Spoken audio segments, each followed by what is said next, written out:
la dernière ligne droite de cette matinée d'infos. Bienvenue à vous si vous nous rejoignez sur le plateau de la matinale. Aujourd'hui c'est mardi, nous sommes le 15 novembre et nous avons de nouveau beaucoup de choses à voir ensemble au cours des 26 prochaines minutes. On va notamment revenir sur la confirmation de l'abandon de Damien Guillou dans la Golden Globe Race. Et oui, nous en parlions ensemble hier matin.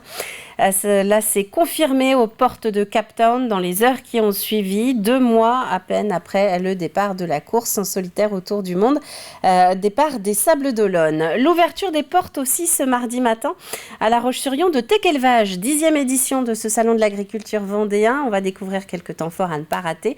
Ça, ce sera dès le début du journal. Nous allons retrouver l'AFM Téléthon qui est notre assaut du jour. On ne la présente plus vraiment, mais est-ce que vous connaissez vraiment ces missions au-delà du week-end marathon d'animation de début décembre? Eh bien, Colline Davy reviendra sur les besoins de fonds de l'antenne vendéenne qui ne se cantonne pas aux 2 et 3 décembre prochains et qui commence déjà à réfléchir à l'avenir. Et puis, on aura aussi le championnat de France de palais. Et oui, nous y étions, c'était ce week-end à Némy. On parlera aussi du festival d'automne de l'école de la Veuse à la Garnache ou encore de Guillaume Benoît qui nous fait le plaisir d'être de retour dans un numéro spécial de Backstage qui est consacré au Chabaret. On va commencer par parler de météo avant de détailler tout ça, avec une journée qui a commencé sous l'eau. Ça devrait se prolonger d'ailleurs sur les prochaines heures puisqu'il y a une tournée générale d'averses en Vendée ce matin. Un nouveau front pluvieux qui prendra quelques heures pour s'évacuer doucement par l'est vers nos voisins des Deux-Sèvres. Pas mal de vent aussi de 50 km/h dans les terres à 80 voire 90 dans les îles. Cet après-midi, moins de vent, surtout sur le littoral. Et également quelques éclaircies qui vont être possibles sur l'ensemble du département. Ça va s'assécher côté terre, mais sur l'arrière de ce front, donc sur le littoral, côté ouest de la Vendée, un nouveau régime d'averses devrait arriver en fin de journée. Donc profitez des éclaircies et du temps sec pour sortir vous promener, ça ne devrait pas durer. Côté température, 14 à 16 degrés. Les marées de ce 15 novembre à présent, eh bien c'est peu ou prou le même rythme qu'hier.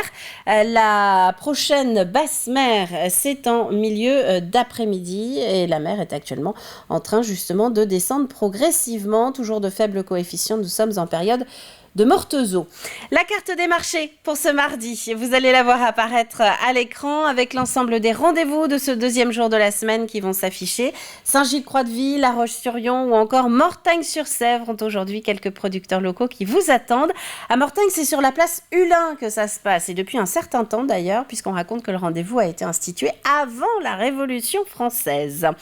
Pour l'éphéméride, bonne fête au Albert aujourd'hui. Albert et tous ses dérivés. Bonne fête au Léopold. Léopold et tous ses dérivés. On a aussi les Mallory ou encore les Victoria. Le soleil se couchera ce soir en Vendée à 17h32. On passe au journal.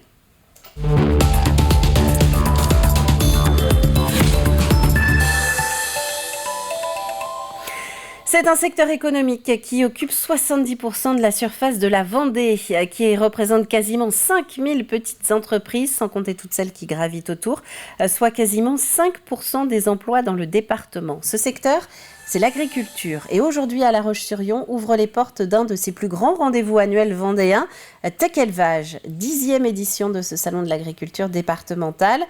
Présentation d'Agathe Poulet en compagnie de son président, Hervé Pillot. Nous sommes à quelques heures de l'arrivée du public avec justement Hervé Pillot qui est juste à côté de moi. Et donc le salon fête cette année ses 10 ans. Qu'est-ce qui a changé depuis sa création en 2013 ? Tech Élevage s'est installé dans le paysage, c'est devenu un élément incontournable des événements agricoles du département et également de la région. Donc ça c'est une première chose. Ce qui a changé au départ, on n'avait pas tous les concours qu'on a maintenant. Notre concours à Green Startup qu'on a créé ici, à Green Proto, qui devient le concours Jacques Audureau pour récompenser les meilleurs prototypes qui nous sont présentés par nos exposants, mais également à Green Maintenance qui est un concours où des jeunes en école de machinisme vont réparer des tracteurs sur place. C'est un challenge pour eux. Tech Élevage s'est installé dans ces 10 progressivement pendant ces 10 années. Et quels sont les temps forts à ne pas manquer durant ces 3 jours de salon ? Ah ben, il y en aura plein. Je dirais qu'il ne faut pas manquer le salon en entier. Le premier temps fort, ça sera de la conférence inaugurale qui aura lieu juste derrière à la Maison des Communes sur le thème du salon cette année, fier d'être éleveur. Alors non pas pour être nostalgique de ce qu'était le métier d'élevage, bien au contraire, pour se projeter dans l'avenir sur ce que devra être l'élevage demain et comment les jeunes, parce que c'est à eux que ça appartient, voient eux-mêmes leur avenir demain. Ça c'est un premier temps fort. La soirée des jeunes agriculteurs mercredi soir avec un duplex avec un jeune parti de Vendée il y a 2 ans et qui est en formation de Minnesota aux États-Unis. On aura un duplex avec lui en direct. La soirée des ambassadeurs de l'agriculture. Voilà plein d'événements. On ne va pas arrêter quasi 24 heures sur 24 pendant les 3 jours. Eh bien, merci beaucoup. Donc, les visiteurs pourront découvrir les 700 animaux qui seront présents avec également 130 exposants et ce jusqu'à ce jeudi au Parc Expo Les Oderies. Tech Élevage ouvre effectivement aujourd'hui au Parc des Expositions de La Roche-sur-Yon, tous les jours de 9h à 19h et ce, vous venez de l'entendre, jusqu'à jeudi. Autre secteur de poids en Vendée, l'industrie, notamment métallurgique. Vous pouvez retrouver le replay de notre invité de la matinale du jour sur tvvendée.fr. Nous avons justement parlé de la semaine de l'industrie, fin novembre, pour promouvoir notamment les recrutements. Mais d'ici là, gros plan sur cette entreprise qui a décidé d'ouvrir ses portes au début du mois. Why Not, ce sont des artisans du métal qui ont tenu à lever le voile sur leur savoir-faire pour partager leur passion. Grégoire de Châtillon. Des copains, des clients, des curieux, tous à l'atelier Why Not pour cette journée portes ouvertes afin de découvrir ou redécouvrir ce savoir-faire artistique. Il n'y a qu'à voir les pièces qu'il y a ici, c'est juste magnifique. Donc oui, moi je trouve ça excellent de faire ce genre d'initiative pour montrer aux gens que la métallerie, la gravure sur métal et tout, c'est accessible. Je suis décoratrice d'intérieur, donc voilà, je fais appel à Why Not pour personnaliser mes meubles. Il y a le train à côté qui passait. J'ai vu que c'était ouvert, qu'il y avait un peu de monde. Puis je me suis dit, ouais, il doit y avoir une expo un peu sympa. Donc je me suis arrêté. Pourquoi pas renouveler pour la seconde fois cette opération portes ouvertes?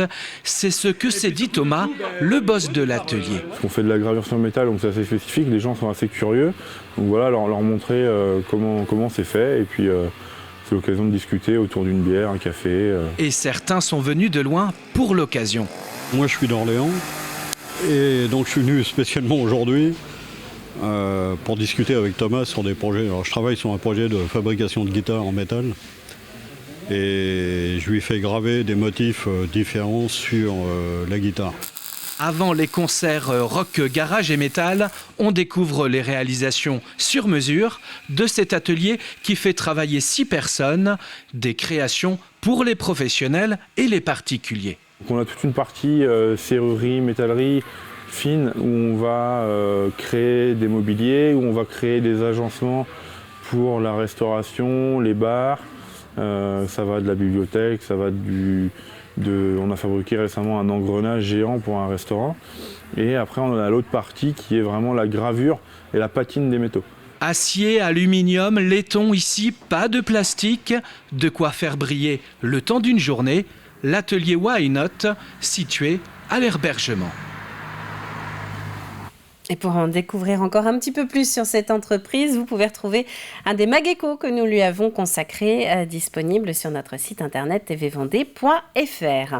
Du nouveau à présent pour les sportifs, à Chavagne-en-Paillé, le pays de Saint-Fulgent-les-Essarts vient d'inaugurer un complexe multisport tout neuf, plus de 3000 mètres carrés pour la pratique du basket, du hand, de la gym ou encore, vous le voyez, de l'escalade. C'est un projet présenté fin 2019 et qui, au-delà des clubs, sera aussi utilisé par les collèges de Chavagne-en-Paillé et des Brousilles. C'était d'apporter des équipements de qualité pour rendre pérenne le sport. Parce que nous le savons, si l'équipement est absent, il y a une usure, une fatigue des associations, une usure, une fatigue des pratiquants et donc une érosion toute douce de la pratique du sport. Donc l'idée, c'était de dynamiser les territoires, d'apporter des outils qui rendent pérenne la pratique du sport sur le territoire et la pratique de ces sports qui sont uniques comme la gymnastique, mais aussi plus généralistes comme le basket et le handball. Et puisqu'on parle de sport, beaucoup de concentration, mais aussi de bonne humeur ce week-end à Némy. La commune accueillait le championnat de France individuel de palais-laiton sur plaque en plomb. C'est une discipline qui ne se cantonne pas à la Vendée. Plus de 250 joueurs s'étaient inscrits de 7 à 74 ans. Et pour la première fois, il a même fallu refuser des participants. Agathe Poulet. Concentration et convivialité sont les maîtres mots de ce championnat de France de palais en laiton en individuel. Chacun leur tour, les palettistes s'affrontent dans l'espoir de remporter le trophée. Certains joueurs participent à leur premier championnat. Un peu de pression, mais en même temps, c'est une belle expérience de rencontrer des joueurs qui sont plus ou moins forts et de voir un peu ce qu'on est capable de faire dans des grands championnats comme ça. L'ambiance est top à chaque fois, de toute façon, c'est toujours un bon moment à passer, puis même si on perd, on rigole quand même bien. De son côté, François Bossoral espère aller le plus loin possible dans la compétition, puisqu'il remet en jeu son titre de champion de France. Au-delà de l'adrénaline, il est heureux de pouvoir partager des conseils et des moments conviviaux avec les autres joueurs. Je suis plus à conseiller les autres. J'ai fait quelques parties où je leur ai dit il fallait pas que tu fasses comme ça, faut que tu fasses comme ça. Voilà, j'ai appris, maintenant j'essaye d'apprendre aux autres, mais ça fait plaisir par rapport aux gens qui me voient et qui veulent jouer avec moi ou contre moi, quoi. Organisé depuis 26 ans, ce championnat continue à séduire toutes les générations confondues, avec 256 joueurs âgés entre 7 et 74 ans, mais également à se développer sur le territoire. C'est la première fois qu'on a été obligé de bloquer les inscriptions parce que la salle est déjà pleine et on a refusé de nombreux joueurs cette année, tellement la compétition intéresse. Et puis heureusement, on a la chance surtout aujourd'hui d'avoir pas mal de petits joueurs qui ont moins de 18 ans et on est très très content de les accueillir. C'est assez nouveau et c'est dû en particulier à un développement de nombreux clubs qui se sont créés très récemment sur la Loire-Atlantique dans le secteur de Saint-Nazaire. En Vendée, on compte plus de 2000 adhérents de palais en fonte et en laiton. En 2023, le comité régional sport en milieu rural organisera pour la première fois une compétition exclusivement féminine.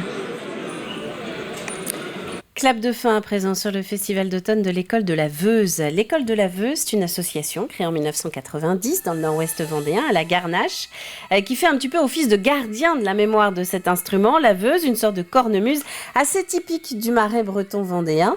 4 jours de festival, donc avec un fest-noz samedi soir, mais aussi une exposition sur les sonneurs de Veuse, exposition qui a été présentée à un jeune public, les enfants de la Garnache, 200 enfants du CP au CM2 qui ont eu droit à une petite introduction personnalisée.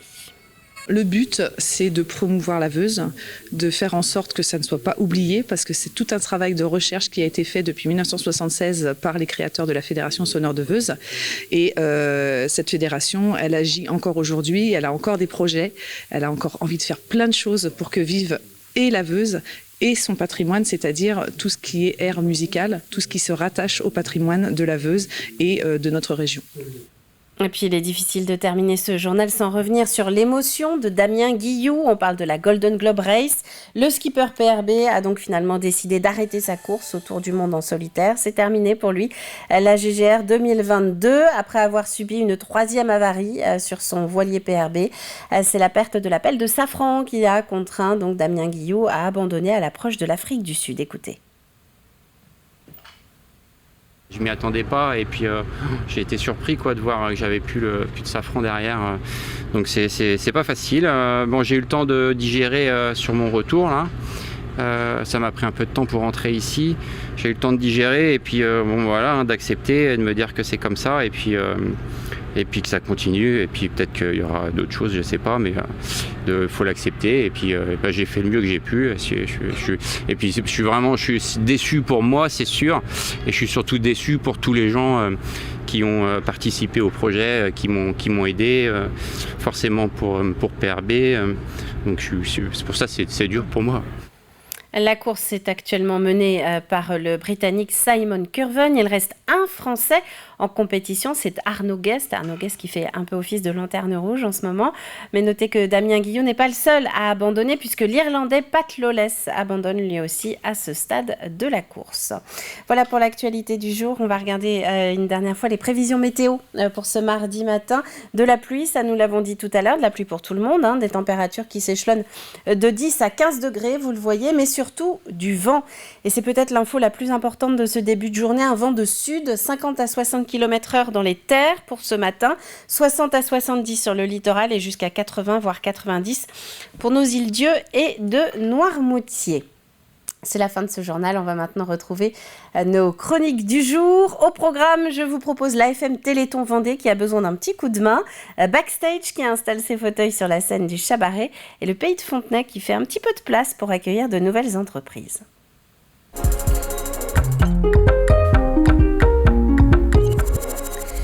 Oui, le Pays de Fontenay-le-Comte donc pousse un petit peu, non pas les murs, mais les limites d'une de ses zones d'activité économique pour proposer aux entreprises de venir s'installer dans le sud Vendée. 4 d'entre elles se sont déjà positionnées pour intégrer donc cette ZAE Moulin-Bertin. Présentation.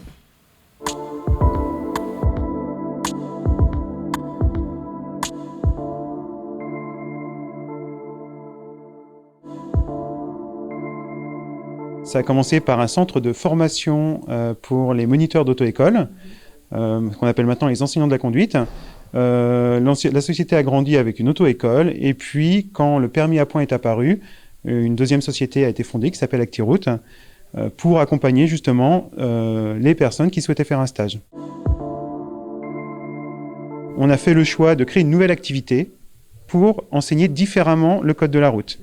Et donc, cette création d'activité donne une nouvelle croissance à l'entreprise et on a besoin de créer beaucoup d'emplois pour accompagner cette nouvelle activité qui s'appelle Codapagos et donc on va les héberger dans un nouveau bâtiment. Le Duc Lubo intervient dans le monde du jardin et du bricolage et on distribue en fait tous les produits que vous pouvez trouver dans une jardinerie ou un magasin de bricolage. Ça va du grand outillage au pot plastique, au terreau, et puis grands outils de jardin, on va dire tout ce qu'on retrouve de produits manufacturés dans une jardinerie. On est leader en France depuis maintenant 4-5 ans, dans le but du développement qu'on imagine dans les années à venir. On a besoin d'un nouvel outil, un peu plus spacieux, plus, on va dire, mieux équipé que ce qu'on a, et qui permettra de répondre à des besoins de nouvelles marques qui viendraient nous rejoindre. Culture d'Objet est une maison qui est au service des grands groupes de luxe, dans la scénographie d'espace et de décors aussi singuliers, de vitrines ou de grands salons internationaux. L'agrandissement de Culture d'Objet répond à un besoin aussi grandissant des entreprises avec lesquelles elles travaillent. C'est de savoir, on va dire, gérer et stocker de façon un peu plus optimisée des produits qu'ils développent avec Culture d'Objet. Et puis aussi 4 ateliers avec des bureaux qui vont être mis à la location, qui vont être d'à peu près 300 mètres carrés et qui pourraient être peut-être des incubateurs, des talents de demain qui participeront encore une fois à l'agrandissement et au rayonnement de la maison. On fabrique des carrosseries pour poids lourds et véhicules utilitaires légers, pour des clients loueurs de matériel BTP principalement, mais aussi des loueurs industriels. On est en pleine croissance depuis 6 ans maintenant, on double notre chiffre d'affaires chaque année, donc on ramène une activité complémentaire de commercialisation de bras, de bennes, de grues, donc plus de carrosserie généraliste mais en région, pour pouvoir en fait rentabiliser un maximum cet investissement de 1500 m² avec une création de 15 à 20 emplois sur le court et moyen terme. Et si vous aussi vous êtes intéressé, sachez que vous pouvez avoir des informations auprès du service de développement économique d'Entreprendre en Sud-Vendée. On va parler Téléthon à présent.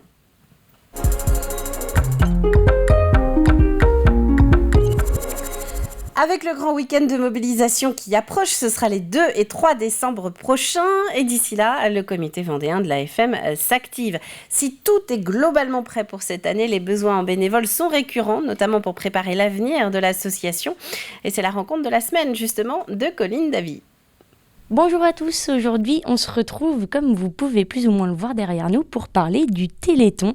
avec l'AFM. Et justement, l'AFM, cette année, elle a plein de missions dont elle veut nous parler. C'est ça, qu'est-ce que vous faites exactement ? Écoutez, déjà, moi j'anime une équipe de 18 personnes qui s'appelle l'équipe de la coordination en Vendée du Téléthon et on est aux côtés des 150 équipes d'organisateurs pour les aider à mettre en place les animations qui seront en place les 2 et 3 décembre prochains. Et puis on les autorise effectivement à collecter pour le Téléthon, c'est ce qu'on appelle une accréditation. Et puis à un moment donné, un petit peu plus tard, on va assurer aussi la remontée des fonds vers l'AFM Téléthon. La remontée des fonds, parce que comme on peut le voir de l'autre côté, il y a aussi pas mal de chèques qui remontent. La Vendée est généreuse, 1 200 000 euros, près d'1 200 000 euros collectés en 2021, 2019 également, 2020 c'était un petit peu particulier, vous l'avez vu avec le Covid. Donc cette année, notre ambition effectivement c'est à nouveau d'atteindre des niveaux de collecte qui vont permettre à la recherche de poursuivre et aux malades d'espérer la guérison. Il y a encore 95% des maladies rares qui sont sans traitement, mais il y en a 5% qui ont des traitements et ça donne déjà des résultats qui permettent à des enfants qui étaient autrefois condamnés de vivre et ça c'est extrêmement important.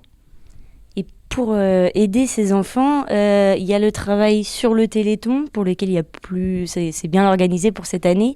Il y a aussi un travail toute l'année. Quels sont vos besoins pour cette année ? Je crois que comme dans toutes les associations, on a besoin en permanence de renouveler nos bénévoles. Au niveau de l'équipe de coordination, mais aussi au niveau des équipes du terrain, où chaque année, il est important de faire entrer des jeunes, de renouveler. Et c'est pour ça d'ailleurs que nous consacrons beaucoup d'énergie aussi à informer les enfants dans les écoles primaires, les sensibiliser aux enjeux du Téléthon, parce qu'on sait qu'il va falloir continuer pendant longtemps. Donc il y a un enjeu de renouvellement de bénévoles, tant au niveau de la coordination que des équipes. Et puis bien entendu, si quelqu'un veut organiser lui-même une activité Téléthon, c'est tout à fait possible et souhaitable. Et il y a effectivement chaque année un certain nombre d'organisateurs nouveaux qui se présentent et qui se mobilisent pour cette belle cause. Si vous aussi vous voulez devenir bénévole, n'hésitez pas à contacter l'association. Et en attendant, moi je vous laisse, je vais aller coller quelques affiches pour le Téléthon de cette année.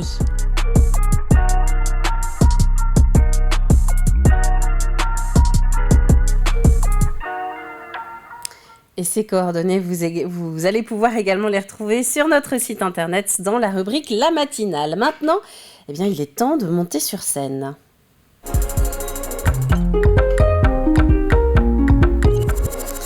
De monter sur les planches, même si vous faites partie de ces nombreux Vendéens qui font du théâtre amateur, les planches du Chabaret.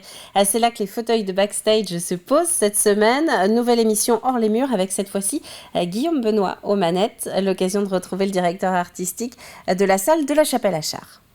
Bonjour à tous, très heureux de vous retrouver dans Backstage pour une émission spéciale puisque nous sommes ici au Chabaret, un peu dans les coulisses, sur la scène du Chabaret à la Chapelle-Achard avec Olivier Martin. Bonjour Olivier. Bonjour. Directeur artistique. C'est ça. Du Chabaret. Depuis le départ, depuis 10 ans. Depuis 10 ans, voilà, ça fait 10 ans que déjà. ce projet perdure, évolue aussi puisque c'était une école ici avant. Et maintenant, une salle de théâtre. Oui, c'est une ancienne école qu'on a rénovée, 2 ans de travaux, puis on a ouvert. Et tous les ans, on a essayé d'améliorer les choses. Donc, il y a des gradins avec des beaux fauteuils rouges confortables. Et c'est ce que nous disent les spectateurs. Et ça, c'est chouette. Et puis, on a un bel espace de scène aussi pour les artistes, qui est bien équipé maintenant en lumière également pour les spectacles. Et donc, on a un bel outil. Voilà, ça c'est la marque de fabrique aussi du Chabaret, c'est l'accueil, qu'on s'y sente bien, que ce soit pour les comédiens mais aussi pour les spectateurs. Ouais, c'est très important parce qu'on a beau avoir un bon spectacle, si les gens sont mal assis ou mal accueillis, ça peut les décevoir. Et notre but c'est de leur faire passer un bon moment toujours, donc on fait le maximum pour. Je te parlais des backstage. Ouais. On a fait le tour tout à l'heure des backstage, on peut voir aussi des images à l'antenne. Qu'est-ce que ça représente pour toi ? Ces backstage, j'ai vu beaucoup de sourires sur les photos aussi, juste avant d'entrer sur scène. Oui. Un mélange d'excitation, de stress. Oui, c'est exactement ça. En fait, on a une petite tradition, nous, c'est qu'avant de jouer, on se prend en photo, donc on prend une photo du groupe. Et c'est vrai que dans les coulisses, les backstage, il y a des photos d'avant chaque spectacle. Des photos qui sont en effet entre stress et excitation. Parce que Avant de monter sur scène, on a ce qu'on appelle le track forcément, et en même temps, on a aussi l'excitation de pouvoir présenter notre spectacle qu'on a répété pendant des semaines et qu'on veut présenter au public. Donc voilà, c'est ce mélange-là, c'est exactement ça. C'est exactement, on a besoin de rire avant d'entrer sur scène. On a besoin de se détendre un peu, ouais c'est certain. C'est certain parce qu'il ne faut pas que le track devienne un stress. Et donc pour ça, il faut quand même qu'on rigole un peu entre nous et qu'on se donne confiance. Nous aussi, on aime bien rigoler sur le plateau de la matinale. Pour retrouver Backstage en intégralité, c'est au fil de la journée sur l'antenne et à la demande sur nos différentes plateformes. Nous, on passe au deuxième indice de la semaine dans le jeu de la matinale.